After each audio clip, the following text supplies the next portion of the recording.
Dans notre monde,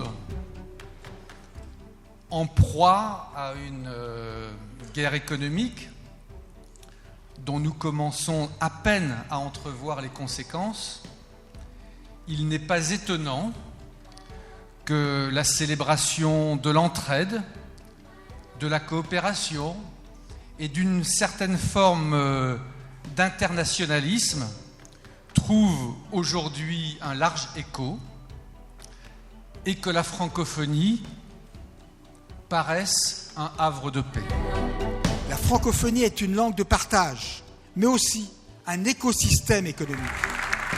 La francophonie est importante en 2025 comme toujours. Elle est un espace qui rassemble des centaines de millions de personnes. Nous avons en partage la langue française et nos diversités linguistiques et culturelles.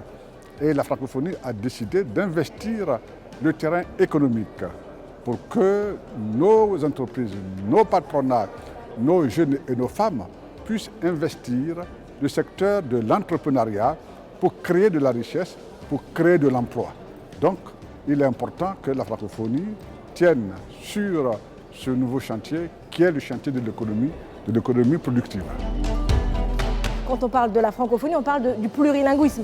On a envie de créer du lien et j'ai lancé une initiative pour aller identifier les personnes qui parlent français dans le monde entier pour que ces citoyens, peu importe leur nationalité, se rapprochent des parlementaires de l'APF. Donc c'est comment on peut identifier tous les francophones du monde qui ont envie en fait, de s'exprimer, de venir nous expliquer ce qu'ils font à nous, parlementaires de l'APF, faire rayonner ce que fait l'APF parce qu'elle est peu connue, même si elle s'adresse aux parlementaires qui la connaissent, mais de dire ok, la francophonie est active, elle est dynamique, elle s'appuie sur ses diasporas, où qu'elles soient. Je pense que la société civile a vraiment une place très importante au sein de la famille francophone. La francophonie est avant tout une famille. La francophonie, c'est un destin partagé. La francophonie, c'est un futur que nous devons construire pour le bien de nos sociétés. La francophonie n'a pas de limites en termes conceptuels, dans la mesure où la francophonie se préoccupe à la fois des questions économiques, mais bien entendu de la diversité culturelle, linguistique. Aujourd'hui, l'avenir est dans le multilatéralisme et nous voulons tirer notre épingle du jeu, à la fois dans le domaine de l'éducation. Nous savons que la francophonie constitue la plus grande plateforme scientifique qu'on peut trouver dans les organisations internationales. C'est aussi un enjeu de coopération. Coopération dans les différents domaines, où aujourd'hui, notamment à l'occurrence avec la problématique du dérèglement climatique.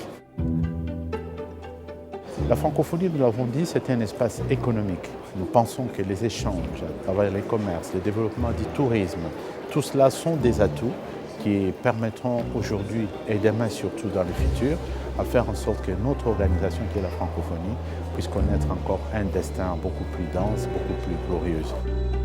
Le groupe a comme objectif de faire rayonner la francophonie en France, mais aussi dans nos pays membres. C'est très important qu'on partage des valeurs communes, des standards, des objectifs. Et le plus important, vraiment, d'avoir le dialogue, la compréhension commune pour la paix, pour la stabilité et pour le développement. Développement de la jeunesse, développement de l'économie et vraiment de construire, de rétablir la paix globale aussi par la francophonie. Ce que je conclus et ce qui m'anime et ce qui nous anime au sein de l'UCESIF, c'est que nous sommes convaincus de l'utilité de ce que nous appelons la diplomatie des sociétés civiles. Pas en substitution des États, mais en complémentarité de l'action des États. Et nous savons, l'actualité internationale le montre, que la qualité des échanges entre États peut varier selon les périodes. Et dans tous les cas, les sociétés civiles organisées, les associations, les syndicats de salariés, les entrepreneurs maintiennent des liens entre les populations et donc, d'une certaine manière, contribuent à alimenter la cohésion entre les peuples, l'esprit de solidarité, d'entraide.